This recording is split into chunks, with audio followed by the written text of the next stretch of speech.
Welcome, everyone, to the Modern Day Overthinker podcast. My name is Collin, and I'm your host. This week's episode is with Zane Landin. Zane is a mental health advocate, such as myself.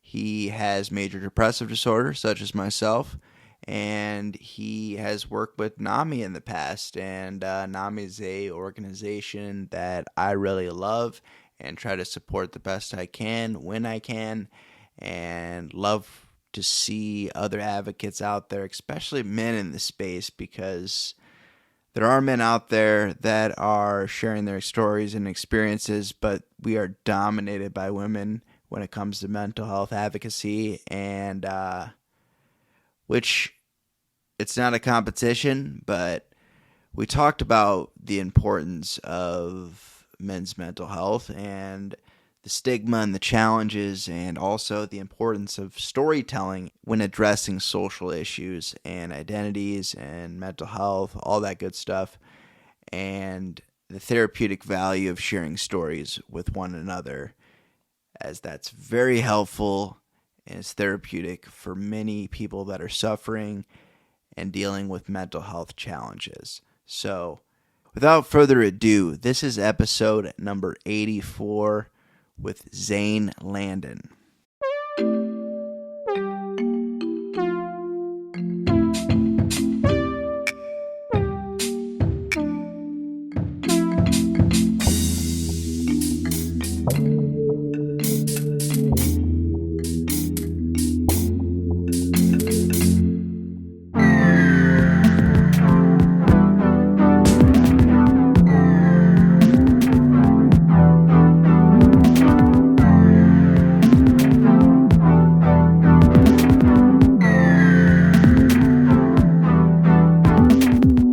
Welcome, everyone, to the Modern Day Overthinker podcast. My name is Collin, and I am your host. Today's episode is with Zane Landin. Zane is joining me virtually from DC. Thank you, Zane, for being here. I appreciate it. Thank you so much for having me. It's great to meet you. Yeah, absolutely. Sorry about the scheduling conflicts. It's when you're a guy like me who just doesn't know how to balance his life and working on it, I appreciate people being flexible. So, Of yeah, course. I wanted to dive into a few different things with you, but I want to start off by giving you the chance to introduce yourself, let people know who you are, what you're doing. I know you're an advocate like myself, and we'll kind of go from there. Sure, yeah, thank you. My name is Zane Landin. I currently live in Washington, D.C. I work for the National Geographic Society as an internal communication specialist. It's actually my first job out of university. I just graduated, well, just May of 2022 is when I graduated with a Bachelor of Science in Communication. And so, hence that I am really passionate about communications and storytelling, how it can be used to leverage different social issues and different identities, making sure that they're properly represented, all those things. And also, I just think that we're all natural storytellers in our own way. And I think storytelling is really what keeps us grounded, what reminds us of those like simpler times in life, especially when I think about my childhood, I think about the stories Oh and yeah, the journeys that I've had. And so, so there's that component, and I'm also just a huge mental health advocate. I've done different work with different organizations. I had the opportunity to go and be invited to the White House. I met President Biden. There's actually a photo of a selfie of me and the I other saw advocates that. posing. Yeah, Yeah, for this specific opportunity. And so, a lot of exciting work I've got to do that I've had the chance to do in mental health, and it's really exciting. that's really cool. Yeah, I saw that. I was just looking at your Instagram, and I was like, oh, so that was at the White House. That was at the White House. That's really cool. Uh, well, I'll have to dive into that for just a Yeah. couple quick questions later, but just to get your insight on that visit, because that's a whole experience in itself. Mhm. But yeah, so tell me a little bit about your experience with mental health and why it's so personal to you, and you feel like you want to share your story as well as getting other people's stories out there too. Yeah, I mean, I'm an advocate, but I'm also a person with a lived experience, and so I know that there are many advocates that don't have lived experience, which is great.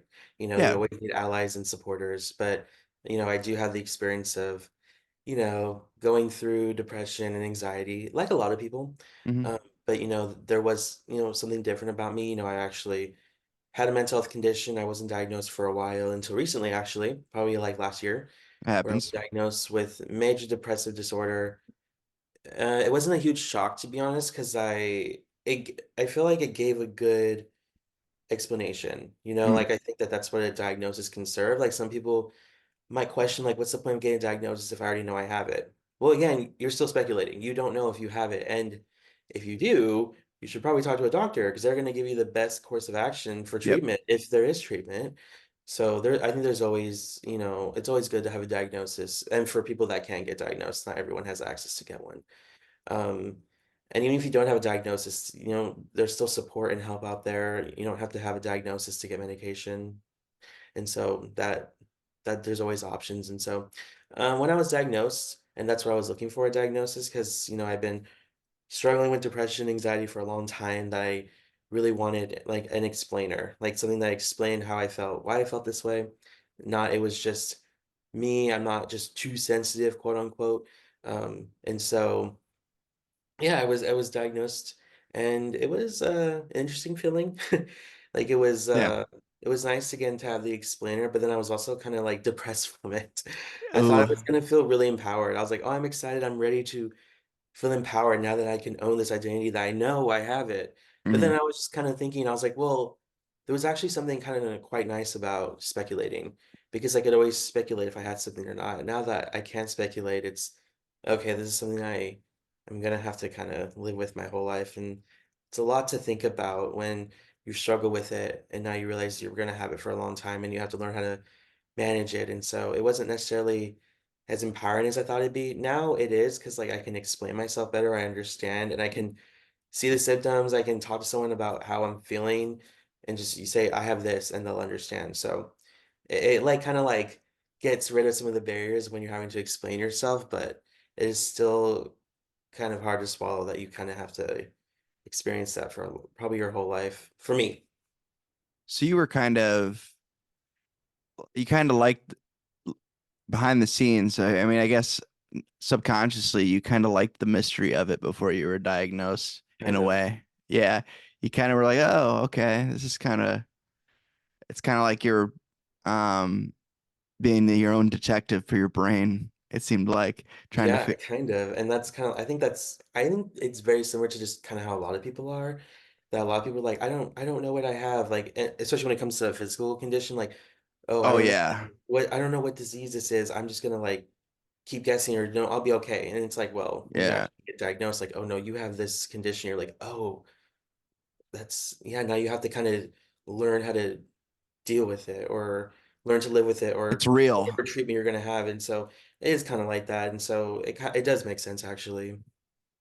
Yeah. So after you got diagnosed, did you start, so you got diagnosed by like your regular MD, or did you go to a psychiatrist I went to a or psychiatrist.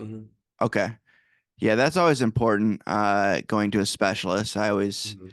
like to emphasize that if possible, because your regular MD more than likely is just gonna they don't they only know what they know. So I mean, I had initially gotten my script from an MD for a long time, and at a certain point, they were like, "I don't feel comfortable prescribing this to you anymore. You need to see a specialist." Because I was kind of like, it was just easier to see my MD, and I was like, so, Mhm. and she was gonna write me the script that I needed, and it was working at the time. So, uh, but I'm glad I see a specialist now, and also uh, also do therapy as well. Did you jump into that as well? In addition to the, Uh, oh, I was gonna say yeah, I tried therapy. I'm not trying to call you out. Sorry. I'm just trying. No, it's okay. No, it's I tried therapy. I went through like one or two therapists. Yeah. I just wasn't finding the right vibe that I felt was aligned with me. Okay. And Yeah, so it's tough. I haven't explored it since, but it's something I'm always thinking about of doing so I have someone just beyond a psychiatrist. It's very important to find someone. It's like being in a relationship with somebody. You have Mhm. to have that connection. And I, coming from someone who has had, I don't know how many therapists, I totally understand where you're coming from. And but you're talking about it, you're advocating, and that's therapy in itself too. So some people overlook that, and sharing your experience and not bottling that in and Yeah, yeah. doing doing the manly thing we were talking about earlier where we Yeah. um so yeah, I wanted to talk about that too, because a lot of advocacy, as we were talking about before we started recording, was like, yeah, men need to be more emotional, men need to be more vulnerable. And yeah, there's parts of that's true. Obviously, we need to not bottle our emotions or be afraid to show them. But I think men's mental health advocacy still has a long way to go. Is something we agree on. It does. And as I was saying before, a lot of the issue with like the current narrative, which is like men need to cry, men need to be Yeah. emotional, and it's a nice message, but what's beyond that? Like, are you actually creating a space for men to do that? In my Mhm. opinion, I don't think so. And so you can't just expect someone to shift their mindset from what they've been probably conditioned to for a long time. Even myself personally, like when I say, "Oh, men need to cry," it's like I don't cry in front of people. I just don't. I don't find it comfortable. I'm the same way. Yeah. Right. It's like, but again, like, oh, we could trace it back and say, well, men have been conditioned this way. It's like, okay, probably. And so you can't expect someone to do something they're uncomfortable with. Mm. You have to wait. You have to patiently kind of hold their hand through it. That's exactly how it needs to be done because you can't just go, in my opinion, say, oh, just men need to cry more. And it's like, for men, a lot of them can't do that. And they do see it as a weakness in front of their partner. I don't think it is. But for them, they do. And so Yeah. you really have to be patient, understanding that there's going to be a lot of work that needs to be done to do that. You can't just be throwing out messages without any follow-up. Like, how do we actually make sure that men can feel emotional, feel vulnerable in a safe place? Because I've known many, and this is the sad thing, I've known a lot of men that have been open about their vulnerabilities and their emotions. And because people know that that is very sensitive for a man to do, they use it against them. And so sometimes when I look at that, I'm like, we have to be very understanding that there are men that have been vulnerable, that have come out of whatever they were experiencing, and it was used against them because they know that men's emotions are fragile because it is very hard to do that as a man, and so that is a scary thing. So there's a lot of things that come into it. It's not, Mhm. I don't think it's as black and white as it's being painted. No, no, no, it's not. And I also think that if you're going to talk about like the term silence is killing us, like the silence of men's emotions is what's leading to male suicide, is so simplified. I mean, suicide is a very complex issue. It's not as Mhm. simple as I'm keeping my emotions bottled up, so I'm going to go unalive myself. I think it's a lot more serious than that, and there's a lot more, and there could be also a lot more underlying issues that are happening, issues that I think people need to be advocating for. If it's men's health, or if it's men's domestic violence, or if it's men's suicide or men's sexual assault. There's a lot of issues that men do face, that I think women and men face kind of together. It's just it's different. They Mhm. experience them differently, but it still is like similar issues, like issues of domestic violence. Men experience domestic violence too, and it's a lot of the narrative we don't hear about a lot, and so that it could be an underlying issue of men's suicide. I don't know, but there's a lot of more issues that can be addressed rather than just the silence, because again, it's a lot more than that.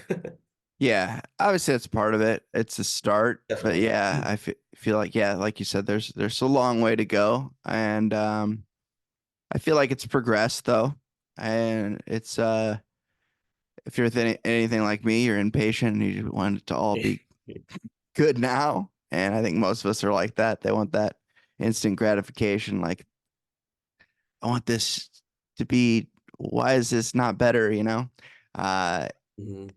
and I struggle with that too personally, like because I'm trying to be an advocate and share my experience with people and let them know that, it's okay to share your experience. It's okay to talk about these things. And I've been trying to brainstorm ways as someone who creates content to really boost that narrative and boost that goal of, advocating for men's mental health. Because I just noticed that it's been. I was talking about it with one of my last guests, Mhm. and we went over the fact that there's not that many male influencers that are mental health related. Mhm. The Right. maj the majority of them are women, which is fine. And some of them are, they advocate for men's mental health in general. They don't specify, uh, but I think it's more relatable for uh for a man to see another man talking about something that they could be like, oh, I get that. Like, just like kind of um just it makes it more relatable. So I've been really trying to brainstorm ways I can do that and what I can talk about and what I can share because I'm a very, very open book. And that's very important to me Mhm. because I feel like I have almost an obligation as someone who has a following and has a voice uh, in the podcast world and the social media world that I have a duty to do to share openly and also help push us along progressively when it comes to mental health in general. And I I feel like you feel the same way. I'm not trying to assume that, but I would guess we're on the same page there. No, yeah, definitely. And I noticed that. But what's interesting, there are a lot of male influencers, but a lot of them are like physical health people.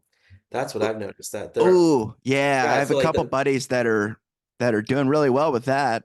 no, and But that's great. Like I think yeah. that's great. But again, it would be nice to have a mix of like men that are open about their mental health. And I love it when I see physical health people talk about mental health too. Mm. Uh, and they even relate it to their physical health where, So it's like correlated.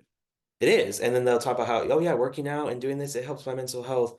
Um, and so and I also, I wanted to say that, the way that we define vulnerability, is interesting. Like, it's gonna the how vulnerability presents itself is gonna be very different from other people, and so it's just when I do hear the term, like, "Men need to be vulnerable," it's like, well, we also need to explore what that vulnerability means. It's not gonna be every person's gonna express their vulnerability differently. Hmm. Men are gonna express it differently, and women are gonna express it differently. And that's just kinda how it is, and they're both valid, they're both important in their own right. So it's like, we also have to look at, all the emotions and all how men can express themselves and be vulnerable. It's not as simple as, just the common trope that I've seen. And so if we can like explore just how men can be vulnerable in different ways, and again, a slow process and also creating a space where men can do that, I think we're doing I think that's a good promising direction for it. Yeah, I agree. Yeah, we'll have to do some more brainstorming. But and collaborating. That's another thing is just we need to work together on this and really push the narrative or Mhm. not narrative. I hate that word. Uh, but you know what I'm getting at. But I also, yeah, wanted to talk about some of the things that you've done. I mean, you said you work with NAMI, Mhm. and I love NAMI. I've worked with them a little bit before. They Nice. actually set me up with a guest one time that was really cool. Very nice. And yeah, so been your experience with NAMI and how'd you get connected with them? Well, might as well go to the White House because that's where I got Yeah. connected with Nami, to be honest with you.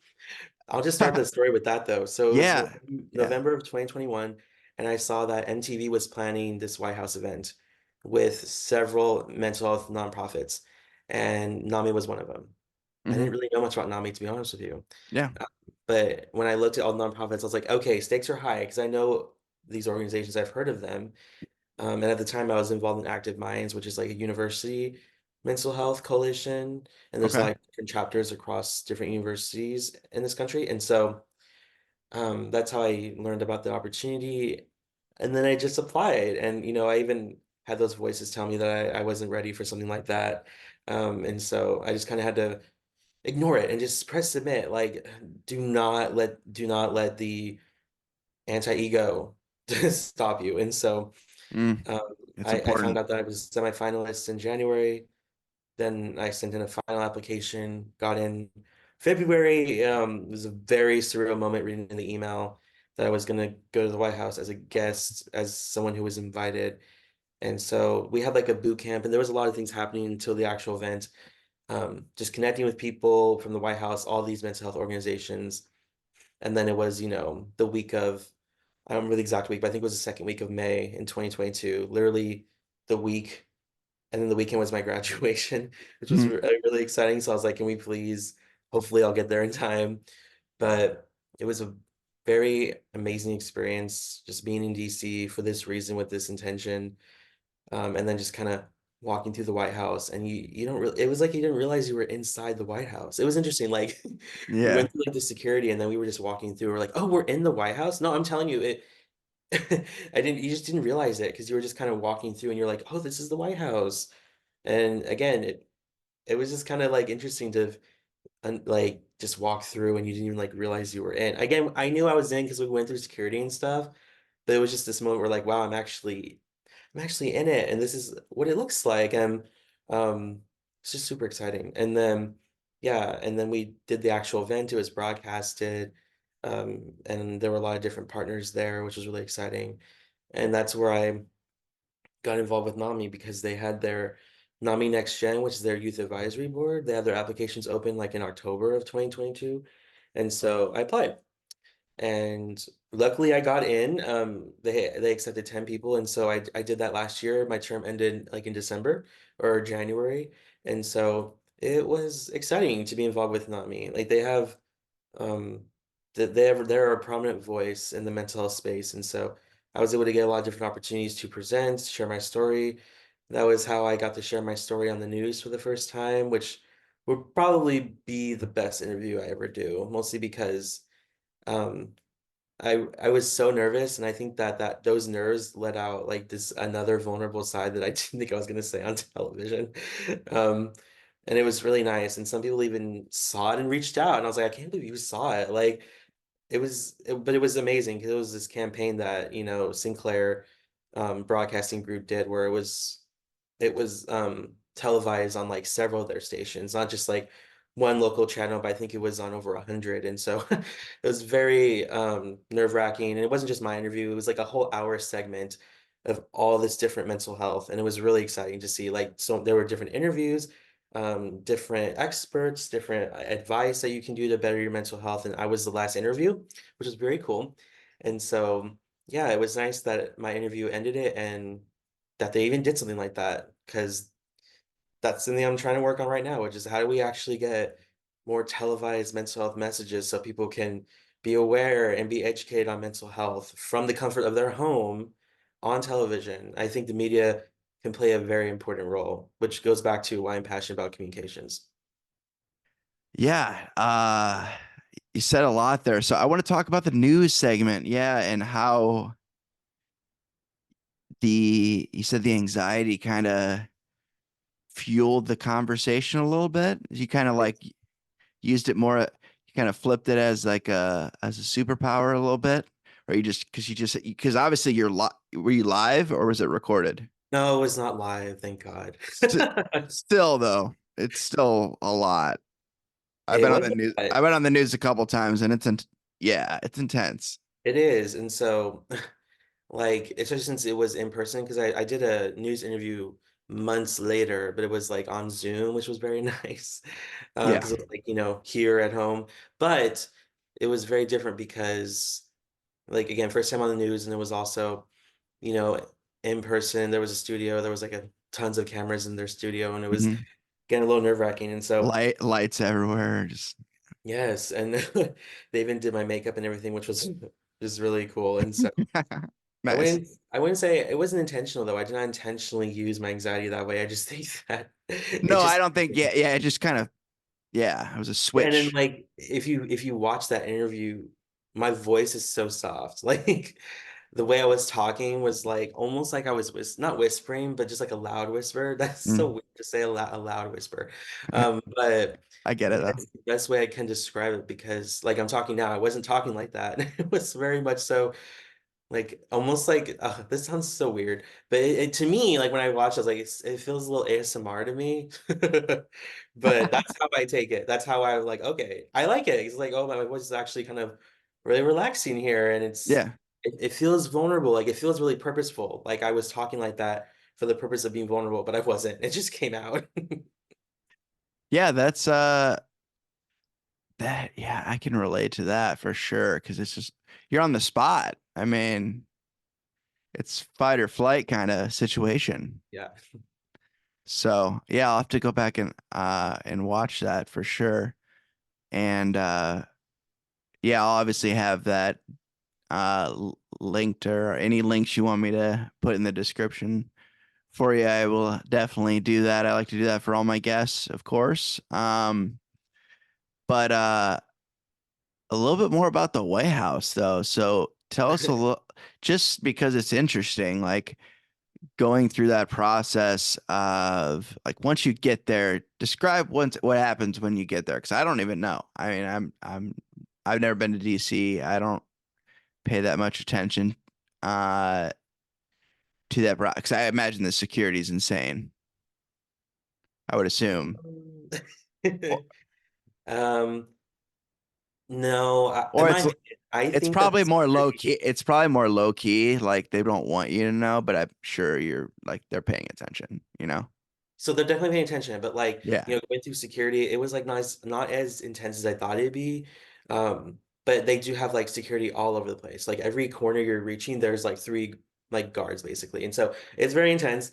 Mhm. But going through it, I don't think it was as intense. It was kind of like just going through airport security. But less intense because like it's not like there was a lot of people in line.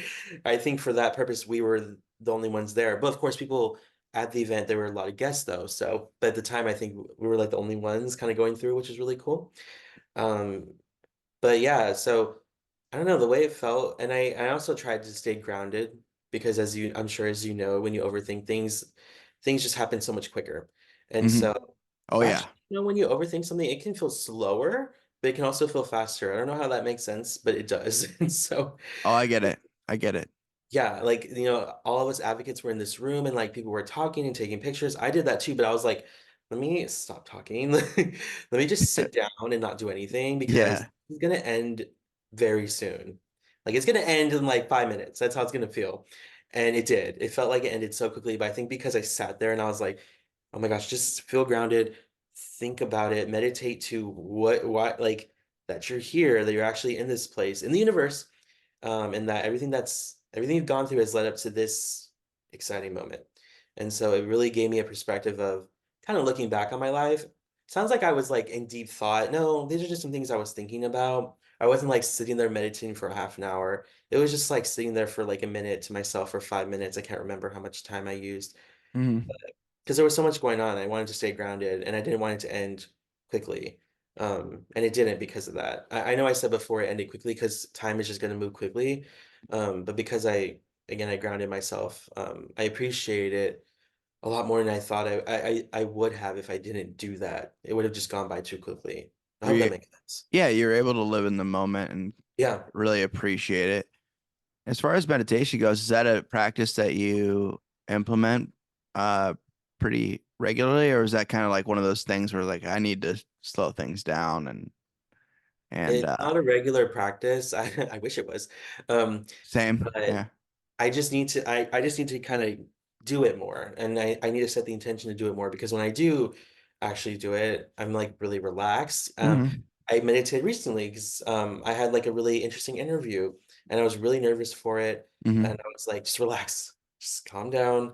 And I meditated. I have an oracle deck that I actually opened up. And so I do appreciate some of the spirituality stuff and it really does shape me with who I am, and a lot of my family's into it. And so I have an Oracle deck from a good friend of mine. I hadn't opened it because I tell myself that I don't read Oracle cards until I'm very much ready for it. So Hmm. if I have a new deck and I've only have like three, I thought about opening it, but I was like, let me open it when I really need the guidance. So I opened it recently because of the interview. And then it was interesting because the card that I flipped was a card that was about travel and adventure. And again, that's very open-ended. And that's the point. You're supposed to interpret it how you think it's gonna guide you. And so I was like, that can mean exactly what I want right now. Or it can mean a different direction that I'm not really looking for, but it's still an adventure. And so Oracle does help me sometimes because it gives me a guidance like from the universe or whatever the cards are, what you interpret that as. And so I do try and incorporate, meditation and mental health and all these different components because I do think that there's several ways you can heal and several ways you can get guidance. And so that's one of them. It's nothing like traditional therapy or traditional psychiatry if you need that, but it is a good, it's good guidance for when you need it.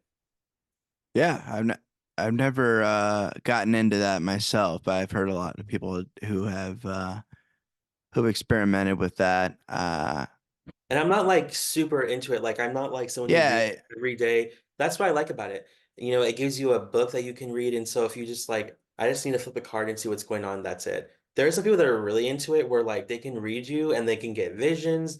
I'm nowhere near that. yeah, I just like reading it for myself. Occasionally I'll read my friend, but I like reading myself because it's kind of like tapping into your subconscious that you're probably not aware of, and it's very helpful. yeah. It's interesting for sure. Mhm, Perspective.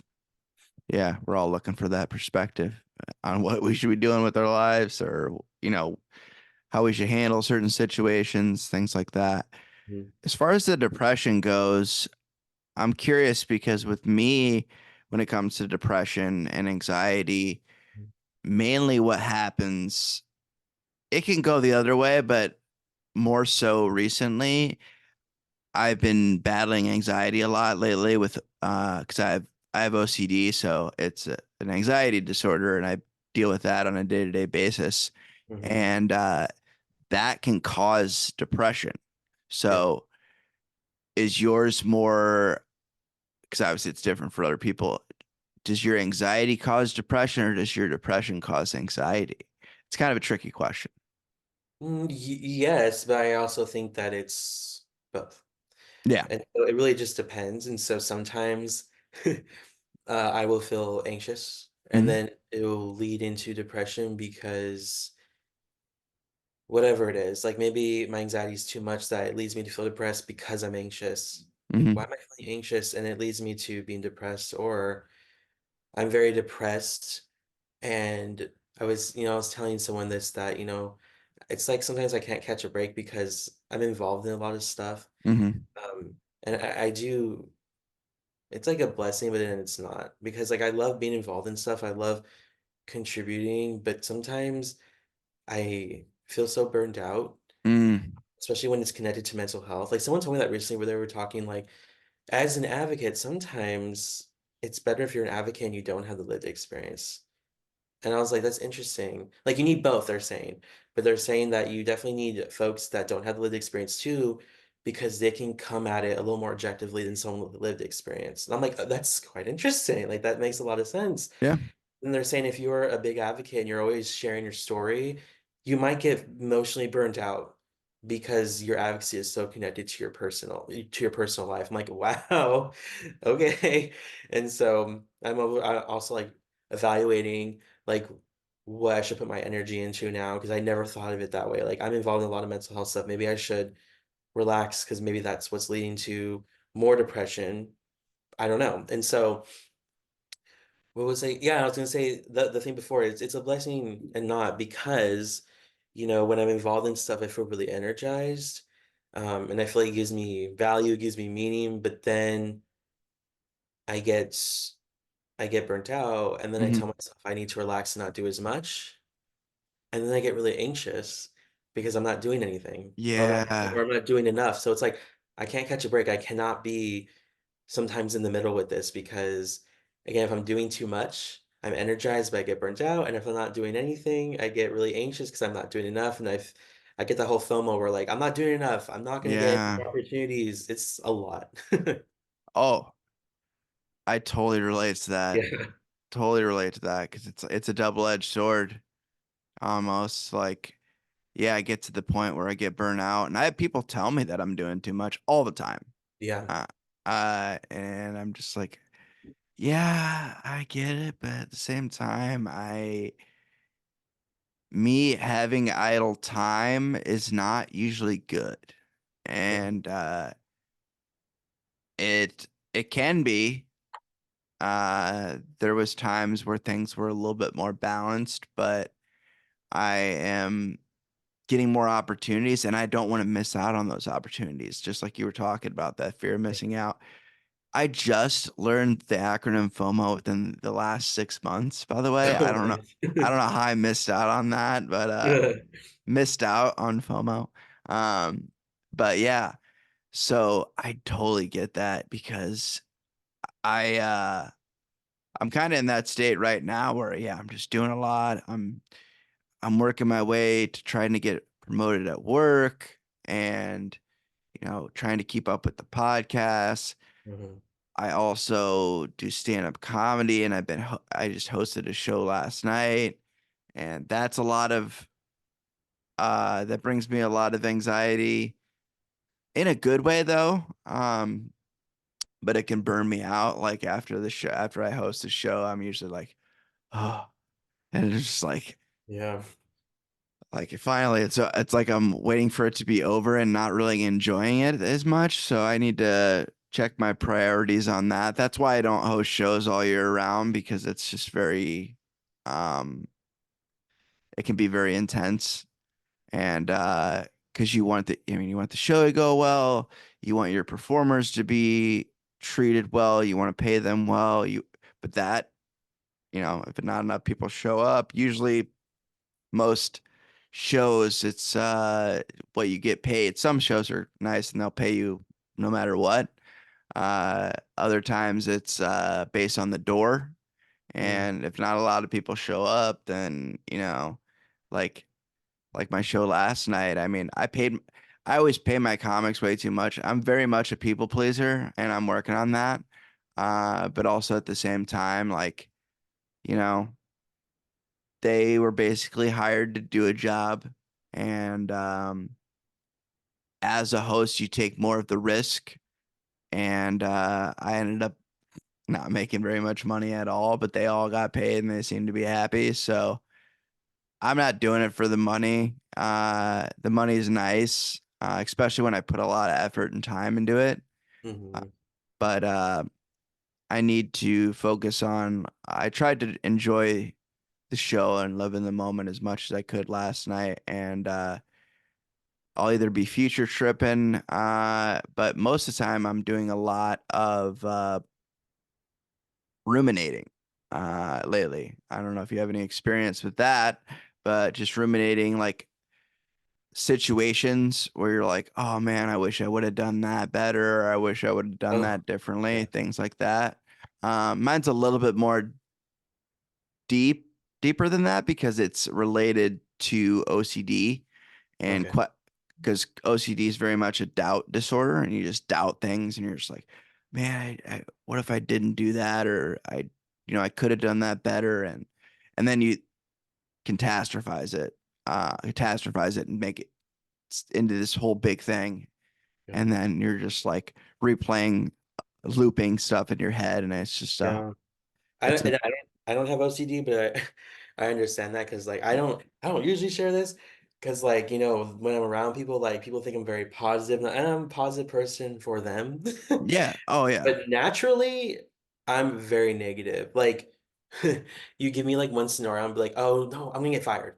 I'm the worst situation I'm gonna think about, and that's gonna loop through my head. I oh don't, yeah, and I'm just like, "Ugh, can it stop? Like, I hate being naturally negative. Like, I know a lot of people say glass half full. No, I'm very much glass half empty. I don't think a lot of people like saying that, but I am. But yeah, doesn't mean I'm not nice or positive or bubbly. It's just my mind naturally goes to that. same here, yeah. It's one of those things where we're our own worst enemy.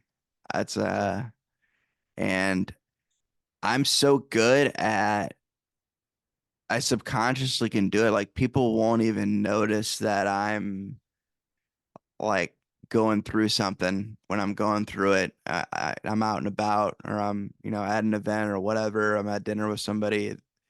They won't notice. Certain people have gotten better at it, but I'm very good at being a chameleon and just blending in and going through the motions and making sure that, you know, no one knows that I'm struggling. And I don't even really do that on purpose. It's just like Mm, an automatic response. mhm. Because I don't want to bring the mood down or, Burden people. Feel like you're burdening people. yeah, you don't want to burden people. And it's funny because, like, on the other side of things, you're like I'm sitting here telling people, like, talk about what's going on. And then you're just like, do as I say, not as I do. It's kind of like one of those situations. Well, it's hard though. I think that speaks to a greater issue happening with the mental stigma. Mhm. And that, again, even if you don't do it intentionally, you never know if, again, subconsciously that's your automatic reaction because there's still a shame attached to it. Mhm. Yeah. Yeah. And it's a subconscious shame too. It's not even like, you're like, you don't have anything to be ashamed of, dude. Like, Right. and people care about you. People are willing to listen to you. It's just like, yeah, it's a weird conundrum that we got going on sometimes. Yeah. And yeah, when you talked about sharing your story and constantly, and you're probably somebody, if you share your story a lot and you're advocating, you're probably talking to a lot of people and doing a lot of listening to, what they got going on in their life, because people know that you are someone that's not going to judge them, that's going to listen and, Right. um, maybe provide some feedback, but some people just need people to listen. Oh yeah. Wow. And I am that person for at least a few people, and people know that I am not going to, judge them. I'm going to listen and I'm understanding. I'm kind of like known throughout most of my friend group as the mental health guy because I do this podcast. So, uh, and which is fine, but at the same time, there's sometimes like people will call me and I'm like, I'm so burnt out, and it's nothing against them. I'm just like, I can't handle this right now. Yeah. And sometimes I won't answer right away, but I'll make sure I try to call them back and because I don't want people to think I'm ignoring them either. But sometimes I just, want to tell people like, hey, this is a me day. I need to decompress. I need to do a reset. And but also at the same time, it's hard for me to do those reset days because I don't want to miss out on something, or I see like, man, you should be working on this. Because I do, a lot of different stuff. There's always something for me to be doing. There's never something like I'm never like done with what I'm doing, which is good and a bad thing. Because it helps keep me motivated. I have to have things to look forward to. Otherwise, I will get very depressed and I will isolate. I will sleep all the time. I will avoid everything. I will avoid everyone. And Yeah. That's exactly how I am. it's a scary place to be in. It's very dark. And it feels like every time I get in those situations, each time it's darker. I don't know if a lot of people have talked about that, but I've shared that experience with a friend of mine who's actually a little bit older than I am, um, and he's also in recovery like I am. Except I don't know if you knew that about my story, but yeah, I've been sober for, I'm not saying this to brag, but it's just like Yeah. over 6.5 years. I don't know what the exact. Um, I got sober in May 30th of 2017. So, and that's when I kind of started really getting, well, not right away, but focusing on my mental health because it was definitely part of my using and my addiction and what I was doing was to try to combat how I was feeling and change how I was feeling. So, if I'm feeling low, I'll get this substance, or if I'm feeling, too anxious, there's a substance for that. Like I can be my own doctor, and bad idea. I don't recommend that. I don't recommend being your own doctor. Mhm. Um, Using WebMD. I've actually heard that. uh, I've interviewed therapists before, and I remember one therapist telling me that that's been a huge issue. Um, that they're running into as specialists is people diagnosing themselves Yeah. and coming in like, no, I have this, and like trying to like say, hey, I did my research, and like fighting the doctors and fighting the specialists. It's like, don't do that. I mean, you may be onto something, but hear them out. Like there's a reason they went to a lot of school. They pay A attention. lot. Yeah, a lot of school. Yeah, because people have told me, hey, you'd make a really good therapist. And I'm like, I think I would, and I would enjoy it. But school, a lot of school, and me, I was a horrible student. That was a while ago. That was when I was partying more and things like that. But I feel like I'm doing what I can now, and I feel like eventually maybe I'll do that, go back to school. And, but right now, this is enough. Doing the podcast, creating content, that's my way of giving back to the mental health community at this time because I can't I can't swing school right now. I'm just not in the headspace for it. No, and school's also just not for everyone. And especially for people that are neurodiverse, it's especially a struggle. And so I know people in my life that, school just wasn't for them, and mostly because school has a specific formula, and it's Hmm. not always inclusive or accessible to everyone. Exactly. Everybody learn. I'm a different kind of learner. Like I'm a very visual, hands-on type of guy. To really like, I'm like a throw me to the wolves kind of guy. Like let me learn. I'll fail and then I'll learn. Um, And that's not how traditional schooling is. So, but I obviously understand like I get why I can't just sign up and be a therapist and start seeing patients at the same too, because I need more, Yeah. you know. I understand why that's important. Um, but schooling is not it's not for everyone. You're exactly right. So I feel like this is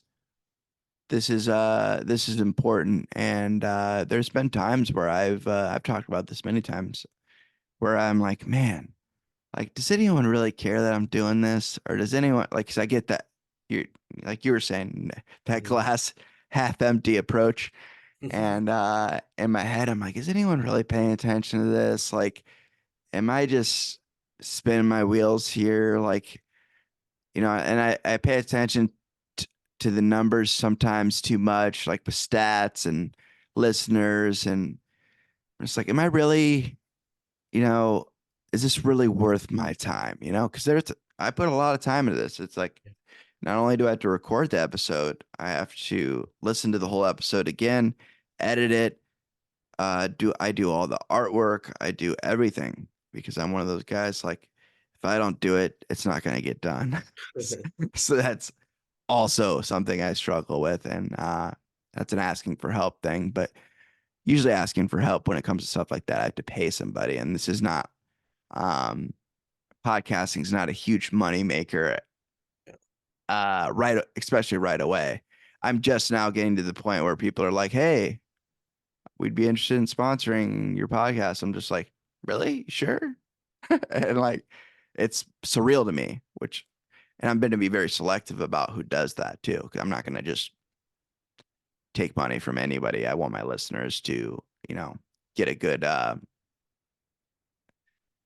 advertiser that makes sense to them, and it's something that's going to be beneficial to their lives. Mhm. It's No, yeah, I mean, something that I would use myself. right. No. Thanks for sharing that. Yeah, no. Well, I always say that, numbers don't matter, the impact matters. and sometimes impact is really hard to Yep, measure, it but you just is. have to tell yourself that the impact is happening, though. Yeah, and it's sometimes I want to like seek reassurance and be like, put a post out Right, there, be like, please tell me I'm doing good, but I don't right. want to be that guy either, you know? uh, please No, give me, it's real nice to no, it's real nice to have validation and, yeah, what you're doing is worth it, but I don't know, your conversation with other people, I think that's worth it. yeah. And I really enjoyed this conversation too.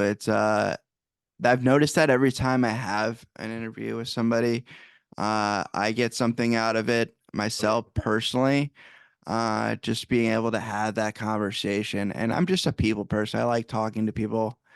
And like I was telling you earlier, I'm glad you reminded me about the time I did see that. But yeah, there's like I could just have these conversations. If I could just do this all day for a full-time job and just do podcasting, sign me up. That'd be incredible. I would. But it's a long game. I think eventually, as long as I stick with it and remain consistent, it could be at least a good, you know, good side gig for me. And I also have another business I'm starting that I really am passionate about. Um, but yeah, at the end of the day, I want to be able to work for myself. So I'm available for people and available to do advocacy work and volunteer work and really try to make a difference. And right now I'm at the point where I can't do that quite yet. I still have to work my 9 to 5 job, and I try to make a difference wherever I can there because I work in customer service and I help people with health benefits, and it can be very intense. And I try to do my part in helping people there. And I once even talked to somebody and shared my experience with somebody who was checking into rehab, and I was like, dude, you're talking to the right guy. I get it. Like, just letting them know that, hey, do what you got to do. We'll get this figured out. Like, people worry about like losing their jobs, and I've worried about that sometimes too. Like where I get really bad and into a mental headspace where I'm like, man, I wish I could just take a leave. And I can, but I'm scared of that. I'm scared it's going to impact my career um, Yeah. by doing that. But there's a reason those types of programs exist. Mhm. So, and yeah, it's a fear of missing out because like, oh yeah, because right now I'm going through a process of trying to get promoted, and at the same time, I got a lot going on in my life and going on in my head, and I'm been very anxious lately and trying to combat that. And I don't want them to think that my mental illness is a flight risk, Mhm. for me not to be able to do this job. And Unfortunately, there are people that believe that. yeah, And I think if and I think if you are at an employment where you're getting those vibes or even say that, I really hope you go somewhere else because you should not have to put up with that. yeah, I'm not even getting those vibes. That's good. No, yeah. It's in my head. Yeah. It No, I understand. I definitely understand where, like, because my company's it's pretty progressive, pretty good about that kind of thing. And it's something it's kept me there. The little things like that have kept me there, and the people and the culture. Mhm, Um, mhm, there's a little bit of the culture that's shifted a little bit that I didn't necessarily prefer, but that happens everywhere. But like for the most part, though, the people I work with care, and we want each other to be happy at the end of the day, and that's very important to have good coworkers.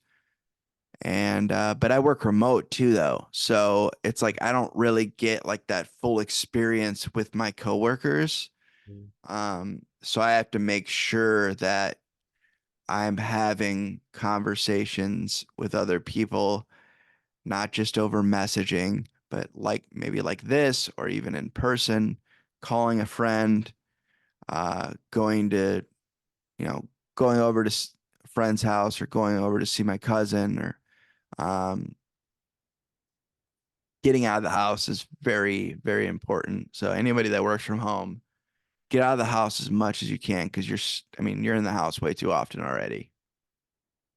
It's, it can really, really impact you, especially as it starts to get nicer. Go for a walk. Mhm. I'm preaching a little bit. Sorry. No, it's okay. No, no, thank you.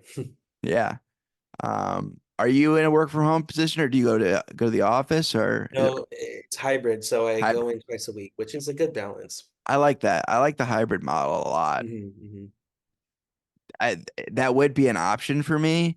Unfortunately, the closest office to me is at least 2.5 hours away. Yeah, So it's like, can't really do that. no. Um, but yeah, that'd be cool. If I lived in Des Moines, which is probably at least familiar with Des Moines because it's our capital, uh, then it would make sense. But I also, I own a home here. I'm pretty grounded. Have a lot of good friends and connections, and I don't want to, like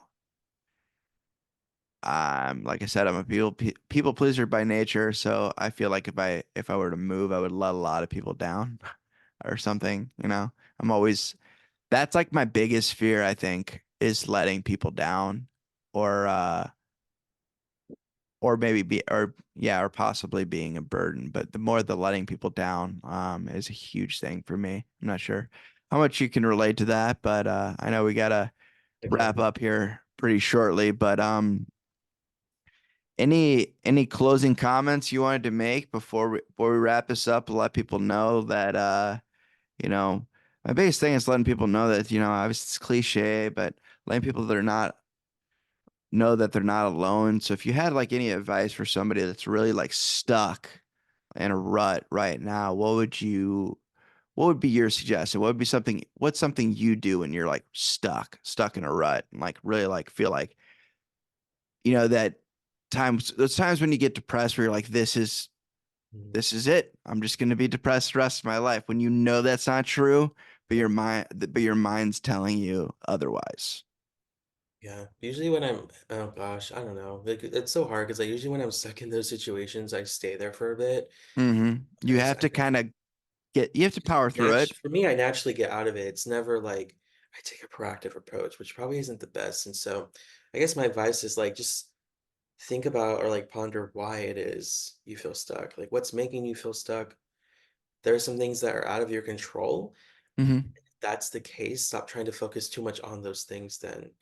I'm not saying don't focus on them because I know that's impossible. And just try to challenge the things that you can actually control so you feel like you have more freedom, more power in your own life. Because if you're going to try and change things that you have no control over, you're not going to succeed ever because it's not in your control. Mm, Try and only focus on things you can change the outcome of or try to change the outcome of. And so that's what I would say. And so that means maybe something that you are seeing that you're missing. Maybe it's having that conversation, or I'm missing this, or I'm missing a social life. And just start slowly. Start with something like what interests you. And I'm still feeling that 'cause I'm still new to DC. I haven't been here long. I've only been here for a year, and I'm slowly making my way into groups. It's not easy, and so whatever it is to slowly get your foot in the door with anything, if it's just attend a small event of people you know, or if you don't know, there's always Meetup where you can meet up with different people. hmm. And so I know that's asking a lot for some people, but even for me, but I think at the end of the day, it can help you. I appreciate that, Zane. I need to hear that too, so I'm sure other people will appreciate that too. Great. And yeah, we're right at time, and I really appreciate you taking the time to talk with me. I hope we stay in touch. Yeah, me too. And I really enjoyed the conversation. And I appreciate everyone for listening or watching, however they're consuming this podcast. But until next time, this is Colin signing off from the Modern Day Overthinker podcast. Everyone have a good day.